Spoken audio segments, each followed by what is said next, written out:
नमस्कार, कैसे हैं आप सभी? उम्मीद है बहुत बढ़िया होंगे। तो भाई आज हम कक्षा 10वीं के छात्रों के लिए स्टैंडर्ड मैथमेटिक्स का गणित का पेपर लेके आए हैं, जो कि मॉडल पेपर बोर्ड के द्वारा आपके लिए जारी किया गया है। तो वार्षिक परीक्षा में जो आपका पेपर आएगा वो इसी पेपर के पैटर्न पर होगा। जिस प्रकार से इस पेपर में क्वेश्चन आंसर आए हुए हैं क्वेश्चन, ठीक उसी पैटर्न के क्वेश्चन आपको वार्षिक परीक्षा 2026 में मिलेंगे। तो आज की ये वीडियो कक्षा 10वीं के छात्रों के लिए वेरी इंपॉर्टेंट है। वीडियो को कंप्लीट देखिएगा, आपको काफ़ी सारी इन्फॉर्मेशन इससे मिलेगी। साथ ही साथ हम आज की इस वीडियो में गणित के स्टैंडर्ड वाला जो आपका पेपर है, इसका सॉल्यूशन भी आपको करवाएँगे। अगर इस पेपर का आपको पीडीएफ चाहिए, तो ये पीडीएफ आपको हमारे टेलीग्राम ग्रुप पे मिल जाएगा। तो सबसे पहले हम पूरा पेपर एक नज़र में देखेंगे, उसके बाद फिर हम इसके क्वेश्चंस को सॉल्व करेंगे, ठीक है?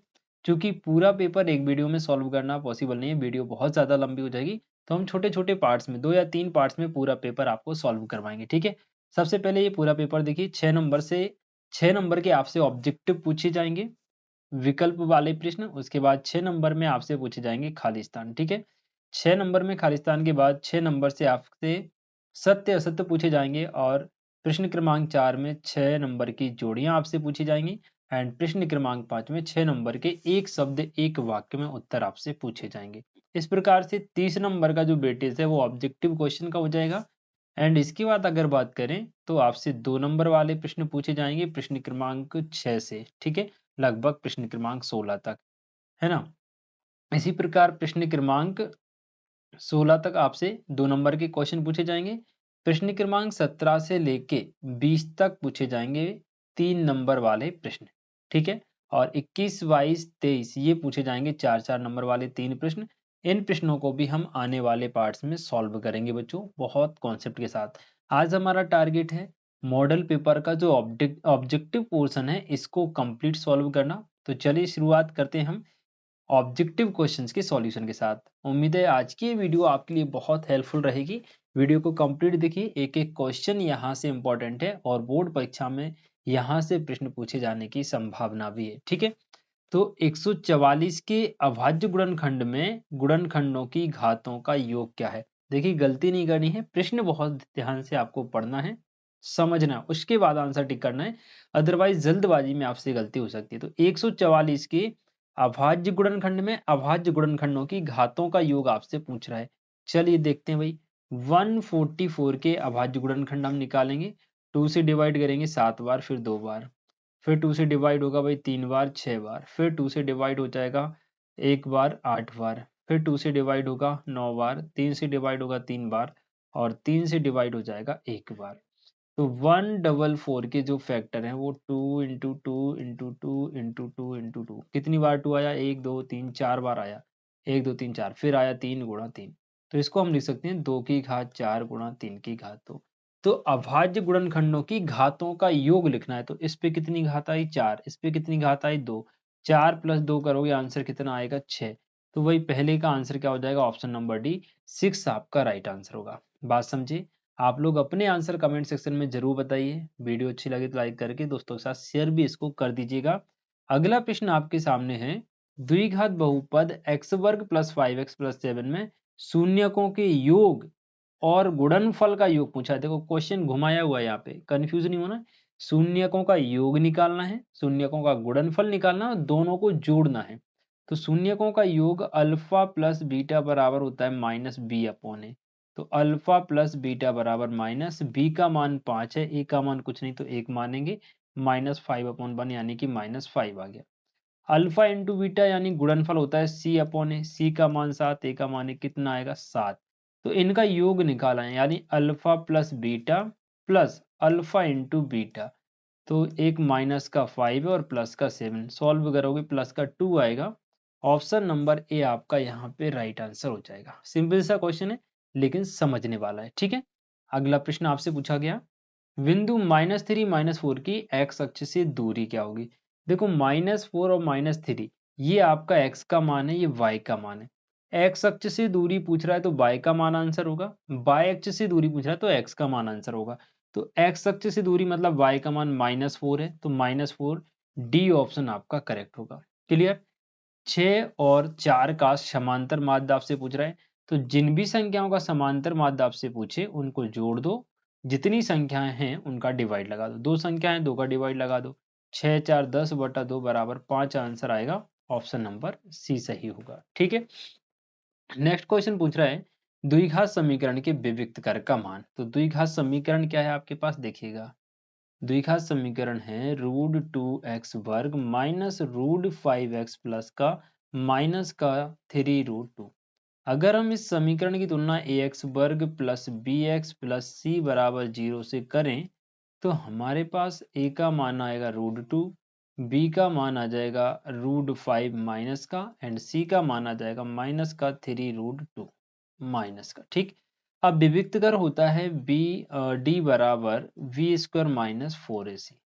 तो d बराबर b² यानी माइनस √5 का स्क्वायर माइनस 4, a का मान √2 और c का मान माइनस 3√2। तो देखना बेटा क्या आ जाएगा, d बराबर हो जाएगा ये √5 का वर्ग करोगे 5 माइनस और ये वाला माइनस प्लस हो जाएगा। एक ये 3 के पहले माइनस है और एक ये माइनस माइनस माइनस प्लस हो जाएगा। √2 का √2 में 4, 4 का 3 में 12 और 12 का सॉरी √2 का √2 में करेंगे 2 आएगा, 2 का 3 में 6 और 6 का 4 में करोगे 24। 24 प्लस 5 29 आंसर होगा। तो सी ऑप्शन आपका करेक्ट होगा। बात समझी भाई, सी वाला ऑप्शन आपका इसमें करेक्ट हो जाएगा। अगला प्रश्न पूछा है समीकरण योग में 3x प्लस 4y बराबर 6, 6x 8y प्लस 12 बराबर 0 के ग्राफ द्वारा निरूपित रेखाएं कैसी होंगी। देखना भाई, अगर हम देखें तो इसमें a1 का मान 3 है, b1 का मान 4 है एंड c1 का मान -6 होगा क्योंकि 6 को इधर लाएंगे। इसी प्रकार a2 का मान आपके पास 6 है, b2 का मान 8 है एंड c2 का मान 12 है। तो हम इसमें a1 बटा a2 बराबर b1 बटा b2 बराबर c1 बटा c2 निकालेंगे। a1 का मान 3, a2 का मान 6, b1 का मान 4, b2 का मान 8, c1 का मान -6 और c2 का मान 12। तो ये काटेगा 1/2 1/2 और ये माइनस का 1/2। तो 1/2 बराबर 1/2 is not equal to -1/2।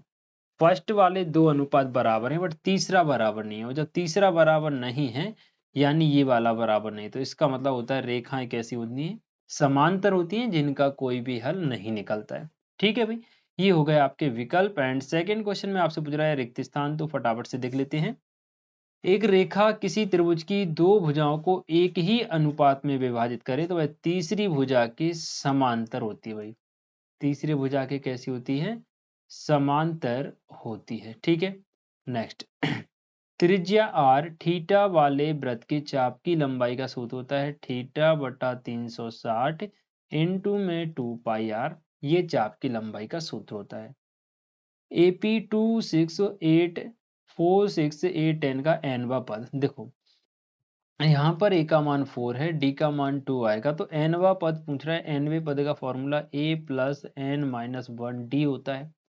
an बराबर a का मान 4 प्लस n माइनस 1 d का मान 2, ये हो जाएगा 4 प्लस 2n माइनस 2, 2 में से 4 में से 2 जाएगा 2 बचेगा प्लस का 2n, तो 2 प्लस 2n इसका आंसर हो जाएगा। nवे पद का फॉर्मूला हो जाएगा 2 प्लस 2n। बात समझी भाई। अगला प्रश्न पूछ रहा है द्विघात समीकरण 3x² माइनस 6x प्लस के मूल बराबर है तो k का मान क्या होगा। देखिए जब मूल बराबर होते हैं तो विविक्त कर d का मान 0 होता है, यानी d बराबर क्या होता है 0। d का फॉर्मूला होता है b वर्ग माइनस 4ac बराबर 0। v का मान -6 है तो -6 का वर्ग करोगे 36 आएगा माइनस 4, a का मान 3 है और c का मान k है। ठीक है, तो देखना वो बराबर में 0, ये 36 माइनस 4 12 के बराबर 0, तो 36 बराबर 12 के, 12 36 के का मान कितना आएगा भाई 3 आएगा, तो के बराबर कितना हो जाएगा बेटा 3 हो जाएगा। क्लियर, चलिए देखते हैं नेक्स्ट क्वेश्चन। एक वृत्तीय क्षेत्र का वह भाग जो जीवा और संगत चाप के द्वारा घिरा हो, जैसे ये वृत्त है और ये इसका कोई चाप हो गया, ये जीवा हो गई, तो ये जो एरिया है ये क्या कहलाता है, वृत्त खंड कहलाता है। उस वृत्त का एक वृत्त खंड कहलाता है, याद रखिए। नेक्स्ट क्वेश्चन है यदि एक खंबे की ऊंचाई उसकी छाया के बराबर है तो सूर्य का उन्नयन कोण जो है वो 45 डिग्री का बनता है। बहुत इंपॉर्टेंट क्वेश्चन है, कई बार पेपर में आ चुका है। ठीक है, चलो भाई, नेक्स्ट क्वेश्चन में पूछ रहा है राइट एंड रॉन्ग, तो फटाफट से देखते हैं। दो समद्विबाहु त्रिभुजों के शीर्ष कोण समान हैं तो समरूप होते हैं, बिल्कुल सही है। देखिए समद्विबाहु त्रिभुजों में दो भुजाएं तो समान होती ही हैं, है ना, तो उनका दो भुजाएं समान है तो वो समद्विबाहु हैं, अगर दो तो उनकी संगत भुजाएं समानुपाती होंगी। एक शीर्ष कोण बराबर हो गया तो भुजा कोण भुजा लगा के हम क्या कर देंगे, उसको समरूप सिद्ध कर सकते हैं, राइट है।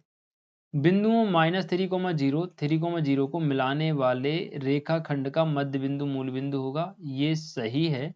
क्योंकि देखो आपके पास बिंदु है -3,0 एंड प्लस का 3,0। मध्य बिंदु के निर्देशांक होते हैं x1 प्लस x2 बटे 2, y1 प्लस y2 बटे 2। ये x1 y1 हो गया, ये x2 y2 हो जाएगा। तो देखो x1 का मान -3 है, x2 का मान +3 है, बटे में 2। y1 0 है, y2 0 है, बटे 2। तो देखो 3 में से 3 गया, 0 बटे 2 मतलब 0, और ये भी कितना आ गया 0। और 0,0 कौन सा बिंदु होता है भाई, मूल बिंदु होता है, तो ये आपका राइट होगा। किसी वृत्त की दो त्रिज्याओं व संगत जीवा से घिरे क्षेत्र को त्रिज्यखंड कहते हैं, ये गलत है भाई, असत्य हो जाएगा। क्योंकि संगत जीवा ना होके संगत चाप होता तो उस क्षेत्र को हम कहते हैं त्रिज्याखंड, है ना, ये तो वृत्तखंड हो जाएगा। किसी वृत्त पर स्थित एक बिंदु पर दो स्पर्श रेखाएं खींची जा सकती हैं, ये भी आपका रॉन्ग होगा, गलत हो जाएगा। किसी वृत्त की स्पर्श रेखा वृत्त को केवल एक बिंदु पर प्रतिच्छेद करती है, राइट हो जाएगा। बट यहाँ प्रतिच्छेद जो है थोड़ा सा गलत लिख दिया इन्होंने, प्रतिच्छेद की जगह यहाँ स्पर्श होता था तो ज्यादा बेहतर रहता, क्योंकि वो स्पर्श करती है ना कि प्रतिच्छेद करती है, तो हालांकि इसको सत्य ही मानेंगे। केंद्रीय प्रवृत्ति के तीनों मापकों में एक अनुभाविक संबंध 3 माध्यिका प्लस माध्य प्लस 2 बहुलक, ये गलत है, असत्य हो जाएगा। सही संबंध क्या होता है, सही संबंध होता है 3 माध्यिका बराबर 2 माध्य प्लस बहुलक, ये सही संबंध होता है। यहाँ पर 2 बहुलक है, सिंगल माध्य, जबकि माध्य 2 होते हैं, बहुलक सिंगल होता है, ठीक है भाई। तो ये हो गया आपकी सत्य और असत्य। क्वेश्चन नंबर 4 देखेंगे, सही जोड़ियां पूछ रहे हैं। ऐसी घटना की प्रायिकता जो घटित नहीं हो सकती। देखिए जो घटना घटित नहीं हो सकती उसकी प्रायिकता 0 होती है, यानी असंभव घटना की प्रायिकता क्या होती है, 0। तो आंसर इसका हो जाएगा भाई 0, फर्स्ट नंबर की जोड़ी। कॉट 30 का मान कितना होता है, tan 30 का मान होता है 1/√3। tan और कॉट अपोजिट होते हैं तो कॉट का हो जाएगा √3, सेकेंड नंबर की जोड़ी। कॉसेक 30 का मान, देखो साइन 30 का मान होता है 1/2, तो कॉसेक साइन का ऑपोजिट होता है तो इसका मान आ जाएगा 2, थर्ड नंबर की जोड़ी। Sine sec square theta minus tan square theta का मान होता है 1, तो फोर्थ नंबर की जोड़ी। बेलन का वक्र पृष्ठीय क्षेत्रफल होता है 2πr/h, ये 5 नंबर की जोड़ी। अर्धगोले का संपूर्ण पृष्ठीय क्षेत्रफल होता है 3πr², ये हो जाएगी 6 नंबर की जोड़ी। जोड़ियां बहुत आसान है, यहाँ से वार्षिक पेपर में आपसे पूछी जा सकती हैं, इसलिए इनको आप अच्छे से तैयार करें। अगर इस पेपर का पीडीएफ आपको चाहिए तो आप हमारे टेलीग्राम ग्रुप को ज्वाइन कीजिए, वहाँ पे आपको इसका पीडीएफ भी हम प्रोवाइड कराएंगे, जिससे आपका रिवीजन और भी अच्छा हो सके बच्चों, ठीक है। एक वाक्य एक शब्द में उत्तर हम यहाँ पर देखेंगे। उन्नयन कोण की परिभाषा लिखिए। उन्नयन कोण क्या होता है अभी, दृष्टि रेखा व क्षैतिज रेखा के बीच बना कोण उन्नयन कोण कहलाता है, जबकि वस्तु क्षैतिज से ऊपर की ओर रखी हो, या जो हम क्षैतिज से ऊपर की ओर वस्तु को देखते हैं, तो आप इसको सुन के लिखिए।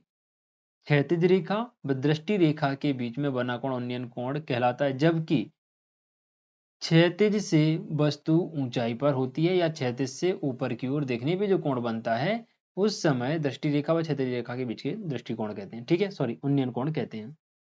प्रथम पद ए सारवंतर डी वाली एन समांतर श्रेणी के एन पदों के योग का सूत्र। तो एस एन बराबर होता है n/2 ब्रैकेट में 2a प्लस n-1d, ये फॉर्मूला होता है समांतर श्रेणी के एन पदों का योग ज्ञात करने का। एक सिक्के को 3 बार उछालने पर प्राप्त सभी संभव परिणामों की संख्या। देखो एक सिक्के को 3 बार उछालोगे तो कुल जो संभव परिणाम है ns वो 8 आएंगे। कौन कौन से हो जाएंगे, देखो 3 बार पहला उछाला हेड आया, दूसरा उछाला हेड आया, तीसरी बार उछाला हेड आया। हेड हेड टेल आ सकता है, हेड टेल हेड आ सकता है, टेल हेड हेड आ सकता है, टेल टेल हेड आ सकता है, एंड टेल हेड टेल आ सकता है, हेड टेल टेल आ सकता है, एंड टेल टेल टेल आ सकता है। 1 2 3 4 5 6 7 8, ये टोटल संभावनाएं होती हैं 8 जब आप एक सिक्के को 3 बार उछालते हैं या एक साथ 3 सिक्कों को उछालते हैं, बात एक ही है। वृत्त की बिंदु ए बी की मूल बिंदु से दूरी का मान हो जाएगा अंडर रूट ए का वर्ग प्लस बी का वर्ग। जिस भी बिंदु की मूल बिंदु से दूरी पूछे अंडर रूट के अंदर दोनों का वर्ग करके जोड़ना है। वृत्त की छेदक रेखा की परिभाषा लिखिए। वह रेखा जो वृत्त को दो बिंदुओं पर प्रतिच्छेद करती है वृत्त की छेदक रेखा कहलाती है। लिख लीजिए इसको। आधारभूत समानुपातिकता प्रमेय का कथन लिखिए। तो इसमें आप लिखेंगे यदि किसी त्रिभुज में एक भुजा के समांतर शेष दो भुजाओं को भिन्न भिन्न बिंदुओं पर प्रतिच्छेद करने के लिए कोई रेखा खींची जाए तो वह रेखा शेष दो भुजाओं को समान अनुपात में विभाजित करती है। यह आधारभूत समानुपातिकता प्रमेय है। ठीक है, लिख लेंगे। जैसे BC के समांतर हमने DE रेखा खींची तो DE रेखा द्वारा AB को और AC को समान अनुपात में विभाजित किया जाता है। यही आधारभूत समानुपातिकता प्रमेय का कथन है बच्चों। ठीक है, ये आपका पार्ट नंबर 1 था और पार्ट नंबर 1 में जो वस्तुनिष्ठ प्रश्न का पोर्शन था वो हमने बच्चों कंप्लीट कर लिया। अब पार्ट नंबर 2 में हम इसके 2 नंबर और 3 नंबर वाले प्रश्न आपको सॉल्व करवाएंगे। ठीक है, जब तक आप इसको कंप्लीट कीजिए। ठीक है, बाकी और किस टॉपिक पर आप लोग हमसे वीडियो चाहते हैं कमेंट करके हमें आप अपने सजेशन भेज सकते हैं। मिलते हैं आप सभी से नेक्स्ट पार्ट में, तब तक के लिए जय श्री राधे।